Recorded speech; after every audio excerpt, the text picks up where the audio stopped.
ছেলে আমার বড় হবে। গানের লাইনের মতো নয়, বরং নিজের সত্য ভূমিষ্ঠ ছেলেকে কোলে নিয়ে আদর করতে দেখা গেছে বাংলা ব্যান্ডের রকস্টার গুরু খ্যাত জেমসকে। তবে এবারও বাবা হওয়ার খবর লুকিয়ে রেখেছিলেন এই তারকা সঙ্গীত শিল্পী। গেল জুন মাসে স্ত্রী নামিয়ার কোল জুড়ে আসে ছেলে, যার নাম রাখা হয় জিব্রান আনাম।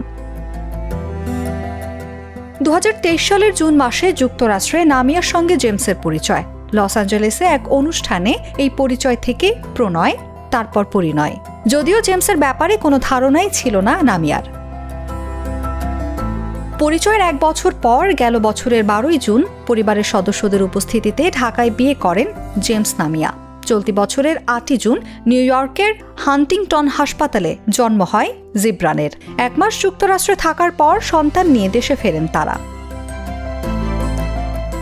সন্তান জন্মের অনুভূতি প্রকাশ করে জেমস বলেন, এই অনুভূতি অসাধারণ, কিভাবে প্রকাশ করব, ভাষা খুঁজে পাচ্ছি না। এতটুকুই বলবো, আল্লাহর কাছে শুকরিয়া, তিনি আমাকে সুস্থ সন্তান দিয়েছেন। সবাই মা ও সন্তানের জন্য দোয়া রাখবেন। 1991 সালে চলচ্চিত্র অভিনেত্রী রথিকে বিয়ে করেন জেমস। 2003 সালে তাদের বিচ্ছেদ হয়। এরপর 2000 সালে বেনজির সাজ্জাদের সঙ্গে পরিচয় হয় জেমসের। তারা যুক্তরাষ্ট্রে গিয়ে বিয়ে করেন। 2014 সালে তাদের বিচ্ছেদ হয়। প্রথম সংসারে জেমসের রয়েছেন একজন ছেলে এবং একজন মেয়ে। দ্বিতীয় সংসারে রয়েছেন একজন মেয়ে। নিউজ ডেস্ক, জাগো নিউজ।